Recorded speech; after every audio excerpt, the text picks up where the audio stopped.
sabemos que pues el sistema musculoesquelético está conformado por el sistema óseo, muscular, tendinoso y ligamentario.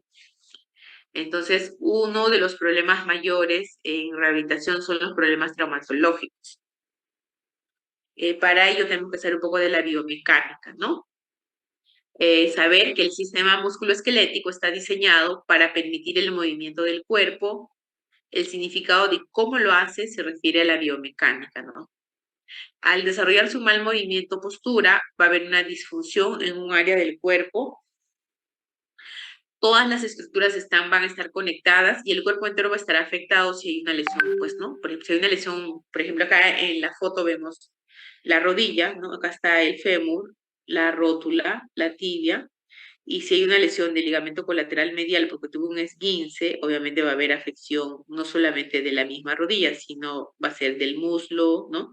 De la pierna, y eso va a afectar la cadera. Y si hay una lesión, por ejemplo, de acá de los ligamentos cruzados o de los meniscos, de la misma forma, ¿no? Entonces, ¿cuáles son los objetivos de la rehabilitación traumatológica?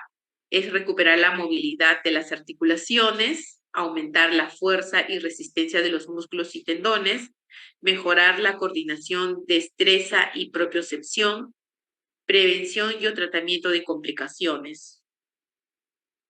También es importante porque va a recuperar la movilidad de las articulaciones, ¿no? Sobre todo en pacientes de adultos mayores, ¿no? Que se dañan los cartílagos.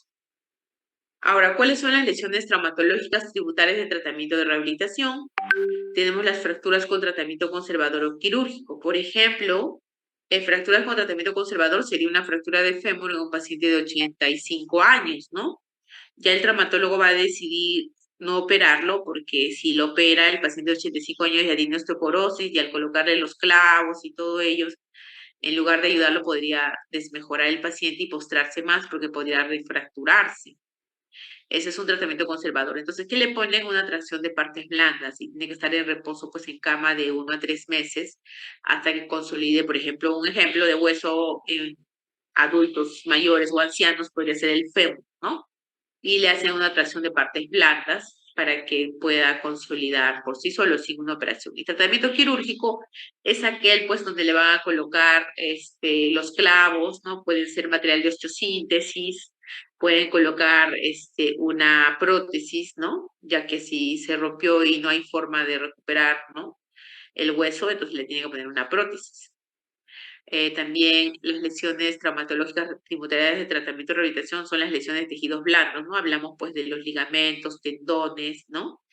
Y todos los músculos. Tenemos también problemas de luxaciones, esguinces o luxaciones, poscirugía luego de la artroscopía, poscirugía luego de la artroplastía, ¿no? La artroscopía pues son unos trócaras que introducen los traumatólogos, ¿no? Los neurocirujanos para operar sin corte, porque por intermedio de ese trócar introducen pues ahí sus instrumentos para poder retirar, por ejemplo, ¿no? Los rebordes óseos de los osteofitos, o cuando hay una ruptura del menisco por ahí pues, ¿no? El menisco está roto y tienen que remodelarlo con eso, ¿no? Y artroplastía es la operación de las prótesis que se daña en los casos de artrosis severa y obviamente fracturas complejas donde ya el hueso probablemente no va a consolidar o la colocación de un material de osteosíntesis no va a ser favorable. Ahora, ¿quiénes lo conforman el equipo multidisciplinario? En el caso de las lesiones traumatológicas, obviamente el médico traumatólogo, el médico especialista de medicina física y rehabilitación, el tecnólogo médico en terapia física, el tecnólogo médico en terapia ocupacional, el psicólogo, el nutricionista, la asistenta social. Ahora, es muy importante hacer una historia clínica detallada también en los pacientes por antecedente traumático, ¿no? Entonces se le tiene que tomar en cuenta, obviamente, apellidos y nombres, edad, sexo, la topografía, o sea, dónde se lesionó, cómo se lesionó, ¿no? La intensidad del dolor según las escalas de EVA, factores y mecanismos desencadenantes y de qué manera esto le está afectando la vida, ¿no? La impotencia funcional de la articulación, de la extremidad, ¿no? Entonces hacemos la evaluación del test articular, el test muscular, cómo está el trofismo, o sea, cómo está el músculo, si está hipotrófico, está hipertrófico, si hay hinchazón o edema, ¿no? Si hay dolor, si el paciente puede realizar adecuadamente el equilibrio, la coordinación y la destreza, cómo camina, o sea, el patrón de marcha. Es muy importante, si es una marcha independiente, es una marcha claudicante, el paciente se desplaza en silla de ruedas, usa muletas, usa andador, etcétera. Entonces, nosotros evaluamos, o sea, con todo lo que nos han enseñado, pues, ¿no? Pues según la semiología, la inspección. El paciente en bipedestación y con ambos miembros inferiores descubiertos, ¿no? Le vamos a evaluar. Es necesario comparar siempre ambas extremidades, ¿no? O ambas rodillas para una mejor valoración. Debemos buscar atrofias musculares o tumefacción o edema. Tenemos que ver cómo están los ejes mecánicos, ¿no? Si hay una desviación, hay un genualgo, hay un genuvaro, ¿no? Debemos evaluar también alteraciones en la marcha o movilidad activa y pasiva. Y ya les dije que es movilidad activa, es lo que lo hace el propio paciente, y movilidad pasiva es lo que le hace el terapeuta. Pregunta de examen. La palpación. Es muy importante ver si el paciente también tiene signos inflamatorios en la lesión, si hay un derrame articular, ¿no? Hay un signo de peloteo o choque rotuliano, si hay puntos dolorosos, si el tendón rotuliano está adecuadamente insertado, si hay una inserción del tendón de la pata de ganso, si hay una inserción de la cintilla iliotibial, ¿no? Todo eso es muy importante. Ahora, hay que evaluar los rangos articulares, ¿no? Normalmente, pues la rodilla tiene una flexión de 135 a 150 grados y tiene una extensión de 0, algunos dicen hasta 5 grados. La fuerza muscular, obviamente la fuerza muscular va del 0 al 5, 0 fuerza normal, 1 es una fuerza, digamos, levemente reducida, 2 es una fuerza que no vence la gravedad, 3 es una fuerza que vence la gravedad, 4 es una fuerza de contrarresistencia y el 5 es normal. Tratamiento, medidas preventivas, ¿no? Es muy importante, pues ya les dije que si el niño o el paciente tiene hipermovilidad, tiene que cuidarse porque los rangos son muy flexibles, entonces se saca los conejos y camina de manera distraída y se mete un hueco, pues se va a esguinzar o se va a usar el tobillo, ¿no? Es muy importante también controlar el edema y la inflamación, ¿no? Si vemos que es una fase aguda, ya les dije que son compresas frías, ¿no? Y si es una fase crónica, son compresas calientes. Hay que hacer el control del dolor. Obviamente, en este caso, el médico tiene que indicar el tratamiento con AINES, analgésicos. La terapia kinésica o la fisioterapia es muy importante, la mecanoterapia, el uso de ortéticos, ¿no? Y es muy importante también la terapia ocupacional para mejorar las actividades de la vida diaria. Entonces, la rehabilitación traumatológica tiene fases, tiene una fase aguda, una fase de restauración, una fase de reintegración. En caso de cirugía hay una rehabilitación preoperatoria y una rehabilitación posoperatoria o posquirúrgica, ¿no? Entonces, es muy importante establecer en qué fase se encuentra. Entonces, en la fase aguda, ¿qué hacemos? Control del edema y el dolor, ¿no? Acá vemos en la rodilla, si está hinchada, pues le vamos a poner compresas frías, si tiene dolor, le daremos, por ejemplo, primero puede ser un analgésico, ¿no? De 1 gramo, paracetamol de 1 gramo cada 12 horas, y si vemos que con eso no mejora más el hielo, podemos rotar a un AINE, que podemos utilizar en este caso el ibuprofeno, el celecoxib de 200 miligramos cada 12 horas, o podemos utilizar lo mejor que sería el etrocoxib de 90 miligramos o de 120 miligramos cada 24 horas por 5 a 10 días, ¿no? También es muy importante las posturas de drenaje. Si ve que la rodilla y toda la pierna está hinchada, entonces tenemos que poner en posición semi-Fowler o decir elevar los miembros inferiores o el miembro inferior afectado en 30 grados, ¿no? Le hacemos ejercicios activo-asistidos porque si hay edema, obviamente no le vamos a decir al paciente que lo haga solo, se le va a hinchar más, ¿no? Activo-asistidos es cuando el paciente lo hace y el terapeuta le ayuda, ¿ok? Hay ejercicios activos en zonas no afectadas. En la fase de restauración hacemos mejorar el rango del movimiento, extensión del tejido blando, eliminación del tejido fibroso, establecer eficiencia circulatoria, mejorar la fuerza muscular y la destreza de los músculos. Un ratito, por favor, tengo una llamada urgente. Un minutito, 3 minutitos, por favor, voy a contestar.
Y ahora sí, vamos a continuar.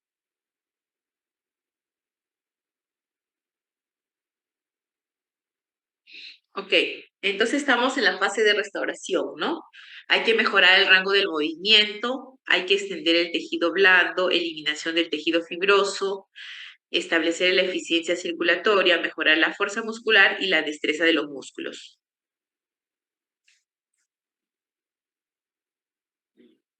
En la fase de restauración también utilizamos los agentes físicos, que ya hablamos en la primera clase, que es calor superficial y profundo, electroterapia, que es el TENS, que bueno, lo he llevado para que lo conozcan.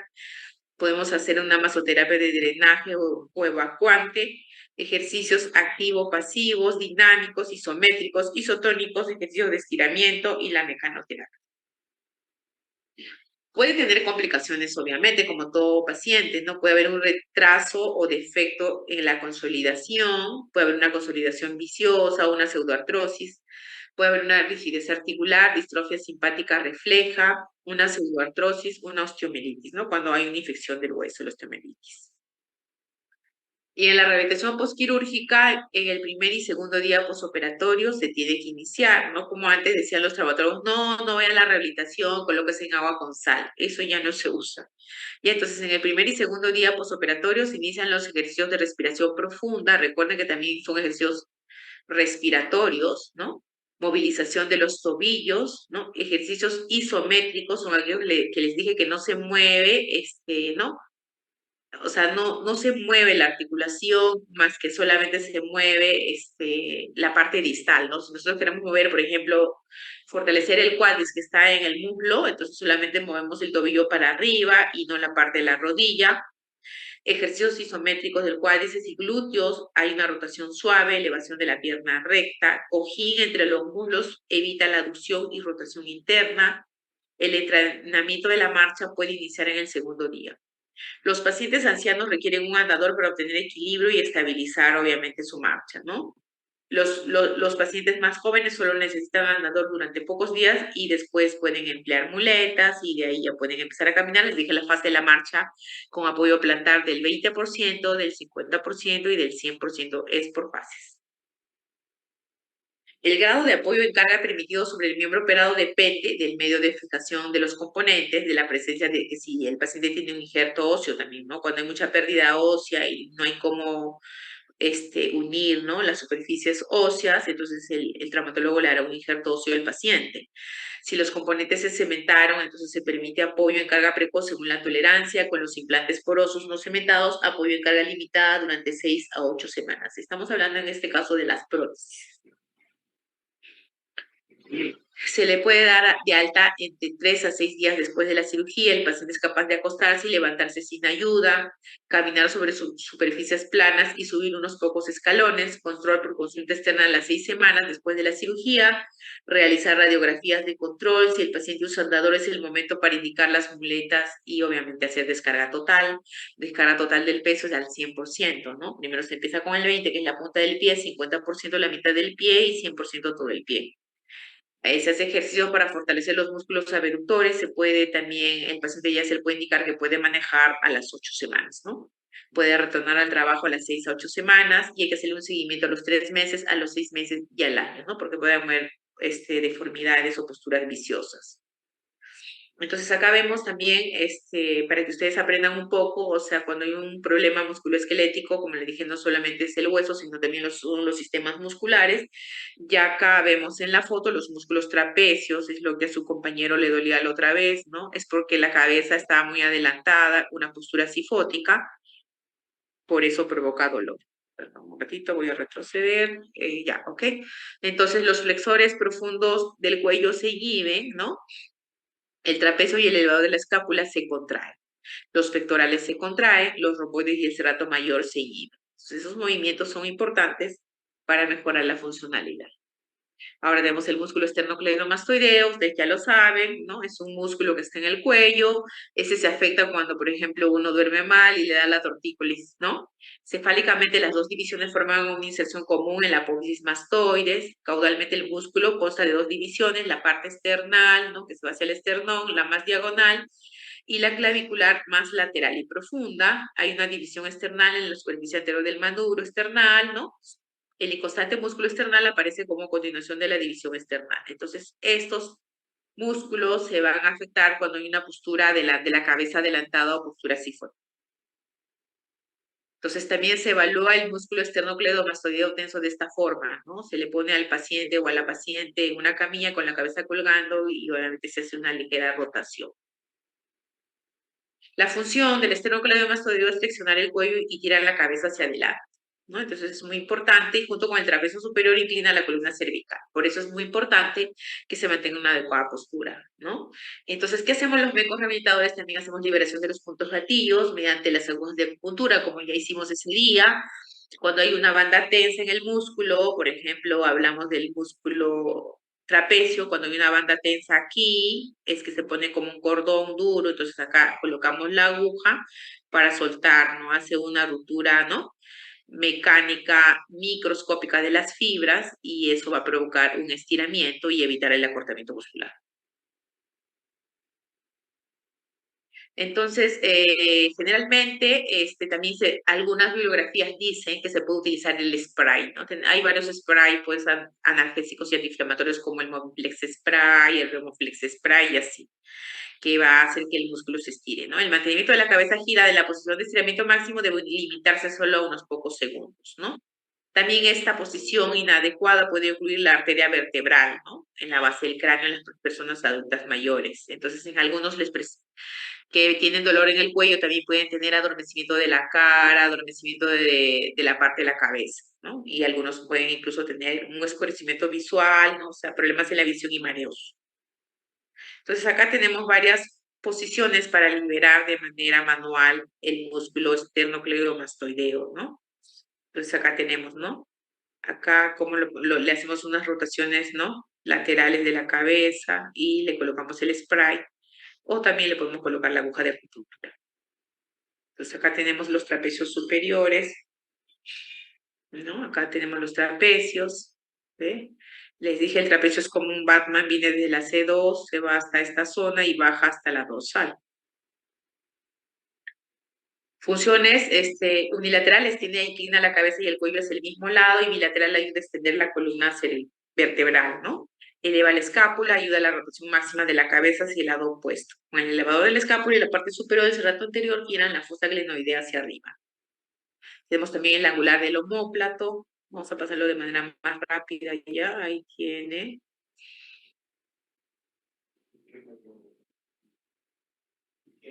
Y cómo estiramos el trapecio, ¿no? Hay movimientos de estiramiento posisométrico. La próxima clase que tengamos presencial podemos hacer un estiramiento de los trapecios de manera manual. Trapecio medio y obviamente también se puede utilizar spray, ¿no? La liberación de puntos gatillos mediante un estiramiento, terapia manual, o puede ser con la aguja de acupuntura. También es muy importante, por ejemplo, cuando les duele mucho el cuello, hacerse una ducha caliente, ¿no? Con agua tibia, puede estar sentado y relaja y deja de caer el hombro al lado afectado con el brazo colgando para que suelte el trapecio. Y también se pueden hacer autoestiramientos girando la cabeza hacia el lado sano y hacia abajo mientras la mano libre se alarga hacia el suelo también, ¿no? O sea, se pueden hacer autoestiramientos, ¿no? Ahora, hay varios músculos, obviamente, también, no solamente en el cuello, sino en el hombro, ¿no? Tenemos el deltoides, el coracobraquial, el infraespinoso, el redondo menor, ¿no? ¿Cuáles son los rotadores externos, ¿no? Principales, tenemos el infraespinoso y el redondo menor. Pregunta de examen. ¿Y cuáles son los músculos accesorios, ¿no? Tenemos el deltoides y el coracobraquial. Muy agradecida, chicos. Pasamos a la última clase, ya deben estar cansaditos y si hubiera preguntas al final, ¿ya? Les voy a compartir la última, que sería rehabilitación del paciente amputado.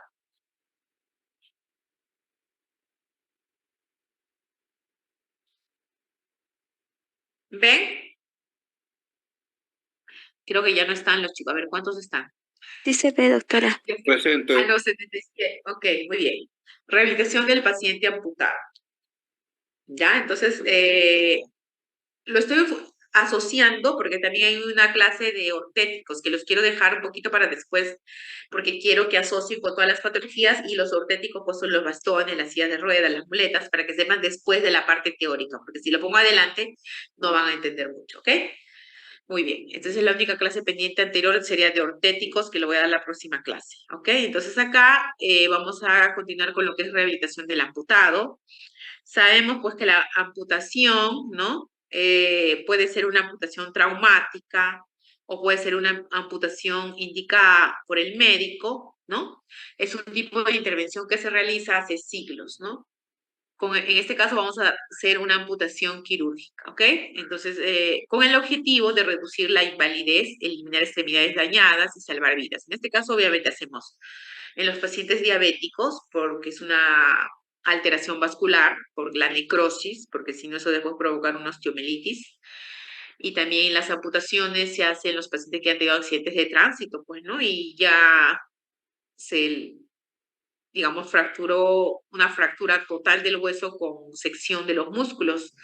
Ya no hay forma de recuperarlo, entonces, hice una fractura con minuta peor, entonces ahí se tiene que llegar a la amputación para eliminar las extremidades dañadas y salvar vidas, porque si no el paciente se desangra. Si es una fractura de fémur, se va a desangrar y se va a morir por choque hipovolémico, ¿no?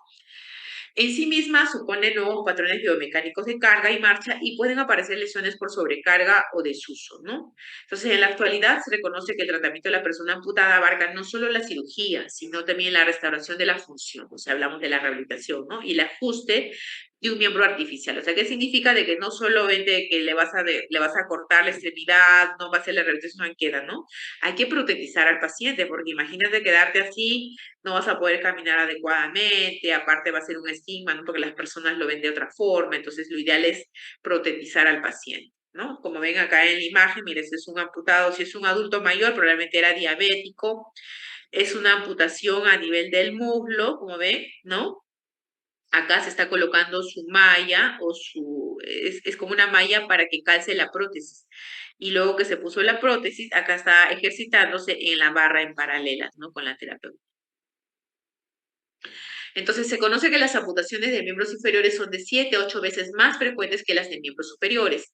La fisioterapia interviene de manera activa durante el entrenamiento de estos pacientes amputados de extremidades inferiores para su rehabilitación. ¿no? Es muy importante, por eso que pues el paciente sea intervenido precozmente con la rehabilitación, no esperar que pase un año, ¿no? Meses para rehabilitarse. Entonces, el presente trabajo está enfocado, ay, perdón, a elaborar un protocolo de actuación sobre el tratamiento de rehabilitación mediante ejercicios físicos a las personas amputadas, en especial aquellos que han sufrido amputación de miembros inferiores, ¿no? La kinesioterapia y la rehabilitación ambulatoria son los elementos fundamentales que se analizan en el desarrollo y la discusión de este trabajo generalmente, ¿no? Entonces se distingue amputación de partes blandas, por ejemplo, amputación de mamas, ¿no? Amputación de extremidades, por ejemplo, amputación de muslo, como vimos del paciente, ¿no? Amputación de muslo, puede ser acá tercio superior, tercio medio, tercio inferior, amputación de muslo. La amputación del miembro inferior puede ser unilateral o puede ser bilateral. Si se realiza en una articulación, se denomina exarticulación o desarticulado. Por ejemplo, hacer desarticulado de rodilla, desarticulado de hombro, desarticulado de cadera. ¿Okay? Y bueno, pues obviamente estos pacientes van a tener complicaciones como el síndrome del miembro fantasma, ¿no? Entonces, después de una amputación, por lo general el 100% de las personas experimenta este síndrome. Piensa que aún tienen el otro miembro inferior y me dicen, doctora, me pica el pie, ¿cuál? Y le ves y no hay nada, está el muñón ahí. Ah, entonces es el síndrome del miembro fantasma, que suele describirse como la percepción de que el miembro amputado todavía está presente, ¿no? Entonces, es muy importante también el cuidado del muñón, ¿no? El muñón tiene que estar siempre en extensión, no puede estar el muñón doblado o en flexión, ¿no? Es una porción de un miembro amputado comprendida entre la superficie de la sección y la articulación próxima, ¿no? Entonces, el muñón es este.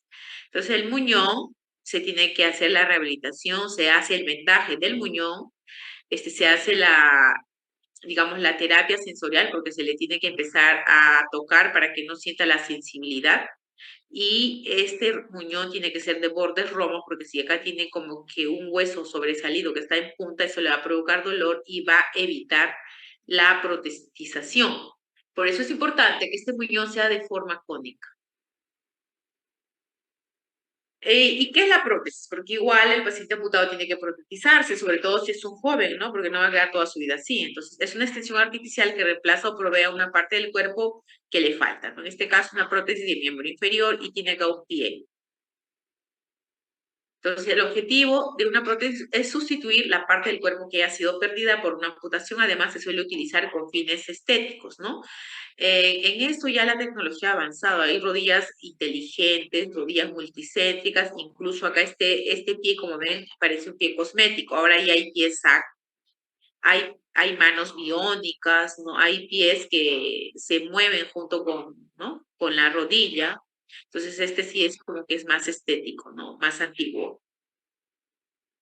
Entonces, las causas frecuentes de la amputación del miembro inferior son trastornos de la circulación sanguínea, como les dije, pacientes diabéticos, puede haber una trombosis venosa, en pacientes que tienen arteriosclerosis, diabetes mellitus, ulcus cruris, que es la úlcera indolente varicosa de la pierna, obstrucción de las arterias, por ejemplo, pierna de fumadores, traumatismos como la abulsión, sección, explosión, aplastamiento, ¿no? Ahora que hay mucha extorsión y para colocando granadas, dinamitas, entonces si no sabe maniobrar bien el extorsionador puede terminar amputado, ¿no? Y creo que ya ha habido casos de televisión que los extorsionadores se han amputado todos los dedos de la mano porque pues no se vio, también lo hace por maldad, ¿no es cierto? Entonces termina amputándose todos. Herida causada por arma de fuego también, pseudoartrosis infectada, quemaduras, congelaciones y los tumores. Bueno, los cánceres malignos tienen que amputarlos porque si no eso va a avanzar y va a provocar metástasis. También las infecciones, ¿no? Por una gangrena gaseosa o en caso de tuberculosis también, ¿no? Las inflamaciones, por ejemplo, los osteomielitis. Primero es una inflamación y se mete la bacteria y ya no hay solución, habrá que amputar. Deformidades congénitas graves también, ¿no? Para mejorar la funcionalidad. Tipos de amputación. Tenemos acá amputación de dedos, puede ser de dedos de las manos, de los pies, amputación parcial del pie, se llama chopar, de Lisfranc, desarticulado de tobillo o de Sain-Pirogov, amputación debajo de la rodilla o transtibial, amputación en la rodilla, que se llama desarticulación de rodilla, amputación por encima de la rodilla o transfemoral, Y también tenemos rotación del pie de Bagnes y reimplantación de la forma de la articulación del tobillo que se utiliza como rodillo. Hay desarticulación de cadera, también puede haber una amputación de la pelvis, eso todo se produce por accidentes de tránsito, ¿no? ¿Cuál es el tratamiento rehabilitador? En la práctica diaria ha resultado útil dividir el programa de rehabilitación de los pacientes amputados en 4 fases. Fase prequirúrgica o preoperatoria. Fase quirúrgica, tratamiento preprotésico y tratamiento protésico. En este contexto, dado que el paciente llega al centro después de realizar la amputación, la atención del tratamiento de rehabilitación se concentra en las fases preprotésicas y protésicas. Entonces acá tenemos, ve, por ejemplo, una amputación, ¿no? Del antebrazo, más o menos a la altura del tercio medio. Tratamiento de rehabilitación en la etapa preprotésica. Si el entrenamiento no se inicia antes de la cirugía, debe realizarse tan pronto como sea posible. ¿Por qué hacemos antes de la cirugía? Porque el músculo ya está fortalecido, entonces va a tener menos hipotrofia muscular. Y si lo hace después de la operación, ya el músculo se atrofia y es un poco más difícil recuperar la masa muscular. Por eso. Entonces, los objetivos en esta etapa consisten en conseguir una independencia funcional respecto a los autocuidados y la movilidad sin una prótesis, así como preparar al paciente y a su miembro residual para el uso de la prótesis. Aprendizaje de la realización del vendaje del miembro residual. Entonces, como ustedes ven, o sea, el vendaje no se hace por vendar, ¿no? Se venda en la parte, ¿no? Del medio, luego se hace, ¿ve? En la parte superior, luego se hace en cruz, luego se va siguiendo como si fuera una espiga, ¿no? O sea, la cosa que se vende adecuadamente. Entonces, ejercicios fortalecedores del muñón que hay que hacer, ejercicios para ampliar y conservar el rango articular, y hay que hacer golpeteo en el muñón, ¿no? Golpeteo, o sea, es la sensibilidad. Tienes que empezar a tocarle con unos golpecitos para la sensibilidad en saco de arena, ¿no? Ahora, el tratamiento protésico en la primera fase es aprender a colocarse y quitarse correctamente la prótesis, con instrucciones para aumentar progresivamente la tolerancia a su uso, intensificar los ejercicios de equilibrio sobre las prótesis antes de intentar cualquier tipo de marcha, permanecer de pie, transferir el peso corporal a la prótesis y mantener el equilibrio. Patrones estáticos de la marcha y la postura, utilizar el muñón para mover la prótesis y establecer un patrón de marcha. Corrección postural frente al espejo también, ¿no? Porque eso es importante, mantener la postura correcta. Balanceos laterales y anteroposteriores. Adiestrar en las distribuciones del peso del cuerpo sobre ambos miembros inferiores.